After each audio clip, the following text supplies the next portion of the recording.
Good evening all of you. First of all welcome करती हूँ आप सभी का अपने इस चैनल एमडी लॉ क्लासेस पे। देखो, आज मैं आपको हिंदू लॉ पे एक इम्पॉर्टेंट टॉपिक बताने वाली हूँ कि जब हिंदू विवाह करना है तो उसकी कुछ इसेंशियल शर्तें क्या है, आवश्यक शर्तें क्या है, जिसके बेसिस पे आप क्या कर सकते हो, एक आंसर राइटिंग कर सकते हो। अब देखो, यहाँ पे जो मैं आपको बताऊंगी प्रॉपर 10 से 15 नंबर तक का आपको मैटर बताऊंगी कि अगर आपका क्वेश्चन आता है एलएलबी, जुडिशरी, एपीओ या किसी भी ऐसे लॉ के एग्जाम में जहां पर हिंदू लॉ सब्जेक्ट है, देन ये टॉपिक मोस्ट इंपॉर्टेंट है। अगर क्वेश्चन आता है 10 से 15 नंबर तक का, तो किस तरीके से आपको आंसर राइटिंग करनी है, तो वीडियो में एंड तक जरूर बने रहिएगा और अपने फ्रेंड्स के साथ भी ये वीडियो शेयर कीजिए जो भी अभी एलएलबी कर रहे हैं और जो जुडिशरी की प्रिपरेशन कर रहे हैं। देखो, उससे पहले आपको एक इंपॉर्टेंट चीज बताती हूं मैं। अपनी YouTube पे एक 59 रुपीज की मेंबरशिप चल रही है, सिर्फ और सिर्फ 59 रुपीज की। अब वो 59 रुपीज की मेंबरशिप में आपको क्या क्या बेनिफिट्स मिल रहे हैं वो ध्यान से सुनना, आपको बहुत काम आने वाले हैं। देखो, सबसे पहले अपनी BNS पे वहां पे तकरीबन 500 प्लस एमसीक्यूज कर चुके हैं। ये 500 प्लस एमसीक्यूज आपको 20 पार्ट्स में मिलेंगे, 20 वीडियोस वहां पर है जहां पे लगभग BNS के 500 प्लस एमसीक्यूज कर चुके हैं। सेकंड, BNSS के एमसीक्यूज अपने 300 प्लस कर चुके हैं, जिसमें आपको 10 लेक्चर मिल जाएंगे। उसके अलावा अपनी एक इंपॉर्टेंट चीज ध्यान से सुनना, ये अपना प्रेजेंट में कोर्स चल रहा है सिर्फ और सिर्फ 59 रुपीज वाली मेंबरशिप में, जिसमें हम BSA की क्लासेस कर रहे हैं, जिसमें हम BSA की लाइव क्लासेस कर रहे हैं, साथ की साथ MCQs के। हर एक चैप्टर के खत्म होने के बाद हम उसमें हर चैप्टर के MCQs कर रहे हैं। BSA के 4 लेक्चर अपलोड हो चुके हैं, जिसमें हम सेक्शन 1 एंड 2 कवर करके और तकरीबन 50 क्वेश्चन कर चुके हैं।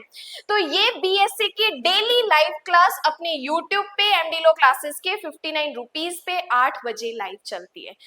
अगर आप 59 रुपीज की मेंबरशिप अभी तक आपने ज्वाइन नहीं की है तो फटाफट ज्वाइन करो, इतना सारा बेनिफिट आपको वहां पे मिल रहा है। और अगर आप 59 रुपीज की मेंबरशिप ज्वाइन कर रहे हो या कर चुके हो और व्हाट्सएप ग्रुप में ऐड नहीं हुए हो तो फटाफट वहां पे ऐड हो जाओ। डिस्क्रिप्शन पे कॉन्टेक्ट नंबर मिल जाएगा ताकि डेली क्लास का जो नोटिफिकेशन है या और भी जो क्लासेस है वो वहां पे आपको मिल जाए। और एक प्लस चीज, यहाँ पे जुडिशरी मेंस आंसर राइटिंग को फोकस करते हुए कुछ लेक्चर्स अपलोड कर रखे हैं, जहां पे मैंने बताया है कि अगर कंसेप्ट बेस्ड मेंस का क्वेश्चन है तो कैसे आंसर राइटिंग करनी है, प्रॉब्लम बेस्ड क्वेश्चन है तो कैसे आंसर राइटिंग करनी है, केस लॉज रिलेटेड क्वेश्चन है तो कैसे आंसर राइटिंग करनी है। तो इतना कुछ 59 रुपीज में आपको कहीं नहीं मिलेगा, तो फटाफट मेंबरशिप ज्वाइन करो और इन सब का बेनिफिट उठाओ। चलिए अब बात करते हैं अपने आज के टॉपिक पे, जो कि है हिंदू विवाह की आवश्यक शर्तें। देखो, जब भी हम हिंदू लॉ पढ़ते हैं तो सबसे पहले हिंदू विवाह अधिनियम पढ़ना होता है। अब हिंदू विवाह अधिनियम पढ़ रहे हैं तो हिंदू विवाह की आवश्यक शर्तें हैं कौन कौन सी, जो कि हमें बताता है सेक्शन नंबर 5 में। देखो, सेक्शन नंबर 5 हम पढ़ते हैं, जिसमें हमें बताया है कि अगर आपको भी हिंदू मैरिज करनी है तो किन किन बातों का आपको ध्यान रखना पड़ेगा। क्वेश्चन आ सकता है, हिंदू विवाह अधिनियम 1955 के अंतर्गत वैध हिंदू विवाह की आवश्यक शर्तों की व्याख्या कीजिए। सबसे पहले आप हेडिंग लगाएंगे भूमिका, आंसर राइटिंग कैसे करनी है, कितनी करनी है, क्या लिखना है, सारी डाउट सारी चीजें आपकी इस एक लेक्चर से क्लियर हो जाएंगी। सबसे पहले हम अपना आंसर स्टार्ट करेंगे। हिंदू धर्म में विवाह सिर्फ एक कानूनी अनुबंध नहीं है। अनुबंध का मतलब होता है कॉन्ट्रैक्ट नहीं है, क्योंकि जब हम मुस्लिम लॉ पढ़ते हैं तो वहां पर हमें बताया जाता है कि जो विवाह है वो एक संविदा है, लेकिन हिंदू विधि में जो विवाह है वो एक कॉन्ट्रैक्ट नहीं है बल्कि एक पवित्र बंधन या जिसे संस्कार भी कहा जाता है। लेकिन कानून के अनुसार अगर दो व्यक्तियों को हिंदू शादी करनी है तो उन्हें हिंदू विवाह अधिनियम के अंतर्गत कुछ शर्तों को पूरा करना होता है। अब ये शर्तें किस सेक्शन में दी गई है, तो आपको सेक्शन 5 याद रखना है। क्योंकि प्री पॉइंट ऑफ व्यू से डायरेक्ट क्वेश्चन आता है हिंदू विवाह की शर्तें कौन से सेक्शन में बताई गई है। तो सेक्शन नंबर 5 में हमें कुछ कंडीशंस बताई है। अब यहाँ पे अपने आंसर राइटिंग कर रहे हैं, तो बेयर एक्ट की जो चीजें दे रखी है उसको और इजी पॉइंट ऑफ व्यू से मैं आपको यहाँ पे करके बता रही हूँ। चलिए देखो क्या कहा, हिंदू विवाह की आवश्यक शर्तें, धारा 5। सबसे पहली शर्त है एक ही विवाह। अब जब आप सेक्शन 5 देखोगे तो वहां पे सब सेक्शन 1, 2, 3, 4 दे रखे हैं। उन 2, 3, 4 को आपको हेडिंग लगा के लिखना है। सबसे पहले एक ही विवाह, धारा 5 सबसेक्शन 1, शादी के समय किसी भी व्यक्ति की पहले से शादीशुदा पत्नी या पति जीवित नहीं होना चाहिए। जब आप हिंदू मैरिज एक्ट में मैरिज कर रहे हो तो आपका पहले से कोई भी हस्बैंड या आपकी पहले से कोई भी वाइफ एग्जिस्टेंस में नहीं होनी चाहिए। मतलब दूसरी शादी आप नहीं कर सकते हिंदू मैरिज एक्ट में जब तक पहली शादी आपकी खत्म नहीं हो जाती। अब पहली शादी खत्म किस तरीके से हो सकती है, या तो आपने डाइवोर्स ले रखा है या फिर आपके हस्बैंड या वाइफ पहले मर चुके हैं, तब ये आपकी पहली शादी क्या होती है, खत्म हुई मानी जाती है। अगर कोई ऐसा करता है तो उसकी शादी अमान्य हो जाती है। अगर आपका कोई हस्बैंड या आपकी कोई वाइफ पहले से जीवित है, उसके बाद आप दूसरी शादी कर रहे हो, तो आपकी शादी वॉइड मानी जाएगी। वॉइड मतलब पूरी शून्य मानी जाएगी, उसका कोई अस्तित्व नहीं होगा। अब जब हम हिंदू मैरिज एक्ट पढ़ते हैं तो दो शब्द हमें देखने होते हैं, एक हम पढ़ते हैं शून्य और एक वर्ड हम पढ़ते हैं शून्य करनीय। शून्य करनीय, इन दोनों वर्ड को समझना बहुत जरूरी होता है। इंग्लिश में इसको बोलते हैं वॉइड और इसको बोलते हैं वॉइडेबल। देखो वॉइड का मतलब होता है बिल्कुल ही जीरो, जिस चीज का कोई लॉ की दृष्टि में कोई वैल्यू ही नहीं है। अब देखो शून्य करनीय का मतलब होता है कि ऐसी कोई बात जो पार्टीज की इच्छा पर डिपेंड करती है। मतलब अगर पार्टीज चाहे तो उसको कंटिन्यू वैलिड डिक्लेयर करवा सकती है, अगर पार्टीज चाहे तो उसको खत्म भी करवा सकती है। जैसे इसका एक अच्छा एग्जांपल देती हूं मैं आपको, जैसे चाइल्ड मैरिज होती है। मान लो दो पक्षकारों का विवाह, एक्चुअल में एज क्या है लॉ के अकॉर्डिंग 18 और 21, अगर 18 और 21 से पहले ही दो पार्टीज की शादी हो जाती है तो वो चाइल्ड मैरिज मानी जाती है। अब जब वो मेजॉरिटी ले लेते हैं, वयस्क हो जाते हैं, तो उनके पास एक ऑप्शन होता है कि या तो वो अपनी मैरिज को कंटिन्यू रखे, या अगर वो नहीं चाहते उस मैरिज में रहना तो या क्या कर सकते हैं, उस मैरिज को वॉइड भी डिक्लेयर कर सकते हैं। तो उसका मतलब क्या होता है, वॉइडेबल होता है। मतलब पार्टीज के पास ऑप्शन होता है कि चाहे तो कंटिन्यू करे चाहे तो खत्म कर दे। तो पहला हमारा पॉइंट क्या है, एक ही मैरिज होनी चाहिए। देन दूसरी बात करते हैं मेंटल कंडीशन की। देखो मानसिक स्थिति, हिंदू लॉ कहता है कि दो पार्टीज को आपस में शादी करनी है तो दोनों की मेंटल कंडीशन एकदम सही होनी चाहिए। मतलब एक भी पार्टी अनसाउंड माइंड या पागल नहीं होना चाहिए। तो सेक्शन 5 के क्लोज 2 में हमें ये पॉइंट बताया है कि शादी के समय दोनों पक्षों की मानसिक स्थिति ठीक होनी चाहिए।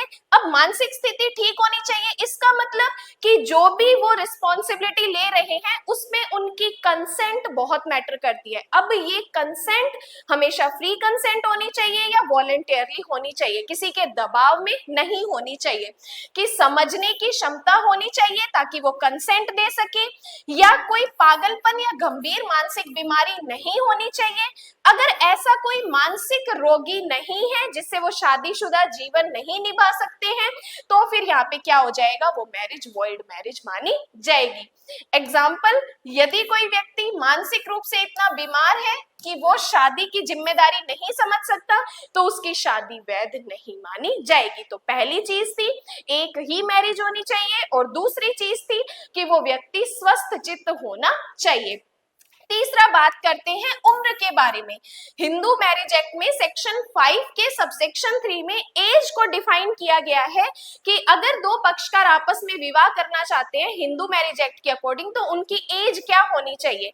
लड़की है तो 18 ईयर होनी चाहिए और लड़का है तो 21 ईयर होनी चाहिए। अभी इस एज पे कुछ डिस्प्यूट भी चल रहे हैं, हो सकता है कि थोड़े टाइम के बाद इस एज में भी क्या किए जाए, चेंजेस किए जाए, कि लड़के की उम्र 21 वर्ष और लड़की की उम्र 18 18 वर्ष होनी चाहिए। अगर इससे कम उम्र में शादी होती है तो, अब देखो यहाँ पे मैंने आपको इससे पहले वॉइडेबल का एक एग्जांपल बताया था कि अगर इस मेजॉरिटी एज से पहले शादी हो जाती है तो वो मैरिज तो वॉइड नहीं होती है, लेकिन जो चाइल्ड मैरिज एक्ट बना हुआ है उसमें वो मैरिज पनिशेबल हो जाती है। और जब वो मेजर हो जाते हैं तो पार्टीज के पास ऑप्शन है, चाहे तो उसे कंटिन्यू करे चाहे तो उसे खत्म कर दे। तो यहाँ पर हमें ये बताया है कि अगर इससे कम उम्र में शादी होती है तो शादी तो अमान्य नहीं होती, लेकिन बाल विवाह निषेध अधिनियम 2006 के अंतर्गत पनिशमेंट मिल सकती है।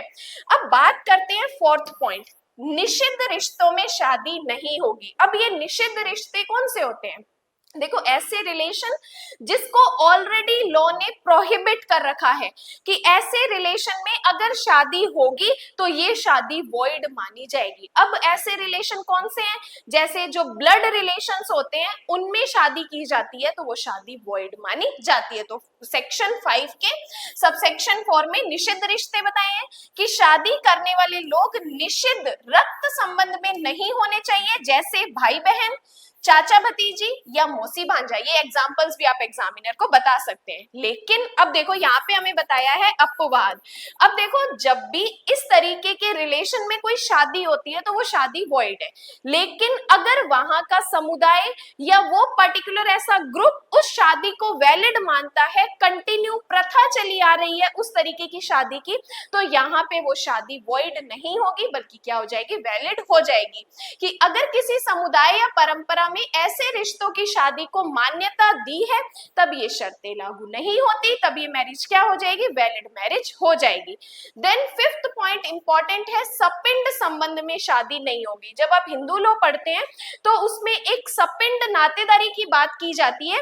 ये सपिंड नातेदारी क्या होती है? पूर्वज का रिलेशन। अब पूर्वज का रिलेशन मींस जो दादा दादी, नाना नानी जो हमारे रिलेशंस में होते हैं उनमें भी मैरिज को क्या किया गया है? वॉइड डिक्लेयर किया गया है। लेकिन अगर वो समुदाय, अगर वो प्रथा इस चीज के लिए हमें कंसेंट देती है, परमिशन देती है, देन हम क्या कर सकते हैं? उसको वैलिड डिक्लेयर करवा सकते हैं। तो अब देखो यहाँ पे बात करते हैं सपिंड का क्या मतलब है। रक्त संबंध के दायरे में आने वाले रिश्तेदार, जैसे दादा दादी, नाना नानी, जिसकी 3-5 पीढ़ी तक अगर ये रिलेशन है तो ये मैरिज क्या मानी जाएगी? वॉइड मानी जाएगी। अब ऐसा रिश्ता जिसमें खून का नाता होता है उसमें शादी नहीं की जा सकती, लेकिन अगर परंपरा में इसकी अनुमति है तो हम क्या कर सकते हैं? इसको वैलिड डिक्लेयर कर सकते हैं। अब इसी चीज को जो मैंने आपको 5 पॉइंट बताए हैं, इनको आप डायग्राम से भी एग्जामिनर को इजी पॉइंट ऑफ से समझा सकते हो। जैसे वैध विवाह की आवश्यक शर्तें धारा 5 में दे रखी है। पहला कहता है सबसेक्शन 1 में एक ही पत्नी होनी चाहिए। दूसरा कहता है मेंटल कंडीशन ठीक होनी चाहिए। सबसेक्शन 3 में कहता है एज कितनी होनी चाहिए? 18 और 21। फोर्थ कहता है इसमें निषिद्ध संबंध होने चाहिए। और फोर्थ कहता है सपिंड क्या है? निषेध यहाँ पे बताया गया है। तो यहाँ पे सेक्शन 5 में टोटल 5 सबसेक्शन बताए गए हैं कि हिंदू मैरिज करने के लिए कौन कौन सी शर्तें यहाँ पे वैलिड मानी जाएगी। देन इसके बाद कुछ केसेस की बात करते हैं। इंपॉर्टेंट केस है Sarla Mudgal versus Union of India 1955 का केस है कि कोई हिंदू व्यक्ति मुस्लिम बनकर दूसरी शादी नहीं कर सकता। ये क्या माना जाएगा? इल्लीगल माना जाएगा। देन सेकंड केस की बात करते हैं यमुना बाई वर्सेस अंतराव 1988 का केस है कि अगर आप पहली पत्नी के रहते हुए दूसरी शादी करते हो तो दूसरी शादी क्या मानी जाएगी? वॉइड मानी जाएगी। जैसे हम आईपीसी की बात करें तो आईपीसी में 494 में पनिशमेंट बताई है, बाईगैमी करोगे। बीएनएस की बात करूं तो बीएनएस के सेक्शन 82 में बाईगैमी को एक पनिशेबल ऑफेंस बताया गया है। अब देखो इसी के साथ अगर क्वेश्चन में पूछा गया है कि धारा 7 के अंतर्गत हिंदू विवाह के विधियों की व्याख्या कीजिए, अगर क्वेश्चन में पूछा है तभी आप एक्सप्लेन करोगे, अगर नहीं पूछा तो आपको एक्सप्लेन नहीं करना। अब क्या कहा? धारा 7 विवाह की विधियां, सेरेमनीज ऑफ हिंदू मैरिज।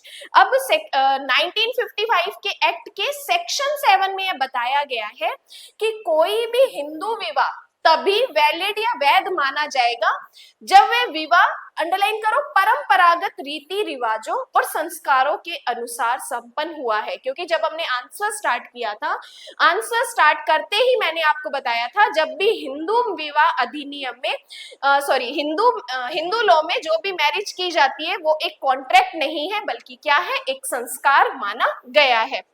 अब कुछ पॉइंट्स डिस्कस करते हैं कि ऐसी कौन कौन सी चीजें जरूरी है हिंदू विवाह में।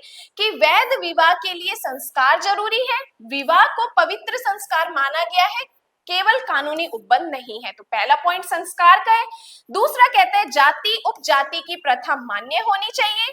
तीसरा कहता है सामान्य विधि सप्तपदी 7 फेरे होने चाहिए। हिंदू विवाह में 7 फेरे कंपलसरी माने गए हैं।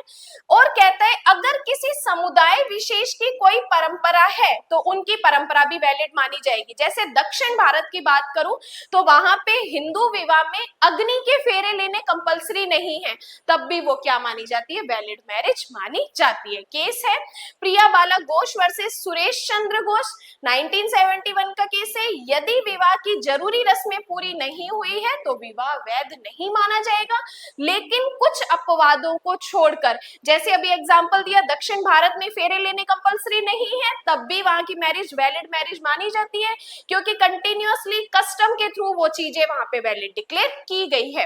अब लास्ट में देन हम बताएंगे कंक्लूजन। अब देखो मैंने आपको कहा कि जब तक सेक्शन 7 आपसे पूछा नहीं गया तब तक आप नहीं बताओगे, तब आप क्या करोगे, डायरेक्ट यहाँ पे कंक्लूजन लिख के और यहाँ पे आप अपना आंसर खत्म कर दोगे। कि धारा 5 की शर्तें सुनिश्चित करती है कि हिंदू विवाह एक पवित्र, नैतिक और कानूनी रूप से सही बंधन है।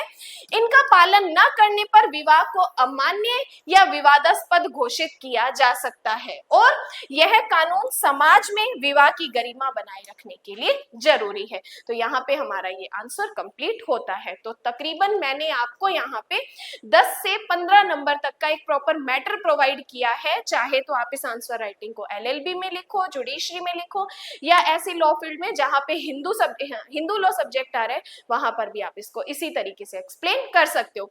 वीडियो आपको कैसी लगी है कमेंट करके जरूर बताना है। हिंदू लॉ में, मुस्लिम लॉ में या अदर LLB सब्जेक्ट में या जुडिशरी में किस पॉइंट पे आपको आंसर राइटिंग करनी है उसके लिए भी आप मुझे कमेंट कर सकते हैं। बाकी आज के लिए धन्यवाद।